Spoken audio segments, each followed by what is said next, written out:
গাজীপুরের টঙ্গী এলাকায় সাম্প্রতিক সময়ে ছিনতাইয়ের ঘটনা উদ্বেগজনকভাবে বেড়েছে। প্রতিদিন সকাল ও রাতের বেলায় প্রধান সড়ক ও গলিপথে সাধারণ মানুষ, বিশেষ করে অফিস যাত্রী ও শিক্ষার্থীদের ছিনতাইয়ের কবলে পড়তে হচ্ছে। স্থানীয় বাসিন্দাদের অভিযোগ, Tongi rail station, mill gate, station road, সেরাগাড়ি ও আউসাপাড়া এলাকায় মোটরসাইকেল, রিকশা ও পায়ে হাঁটা যাত্রীদের কাছে থেকে মোবাইল, টাকা-পয়সা, স্বর্ণালংকার ছিনিয়ে নিচ্ছে একাধিক সংঘবদ্ধ দল।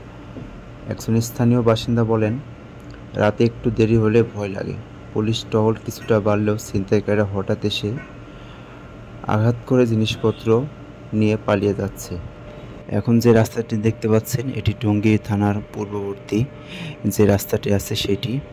তো এই রাস্তার দুই পাশে অনেক গার্মেন্টস ফ্যাক্টরি বা শিল্প কলকারখানা রয়েছে। এখানে বসতবাড়ি অনেক কম, যার কারণে সন্ধ্যার পরে এখানে জনশূন্য হয়ে যায়।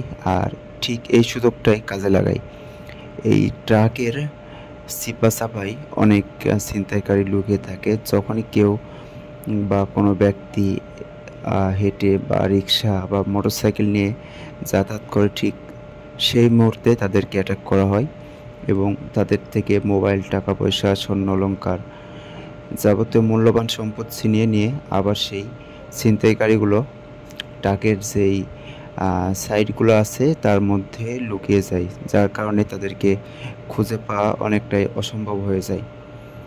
তো এই রাস্তাটা সন্ধ্যার পরে অতি বিপজ্জনক হয়ে ওঠে। বিশেষ করে টঙ্গীর আশেপাশে যেসব অঞ্চলগুলো আছে প্রত্যেকটা অঞ্চলই বিপজ্জনক।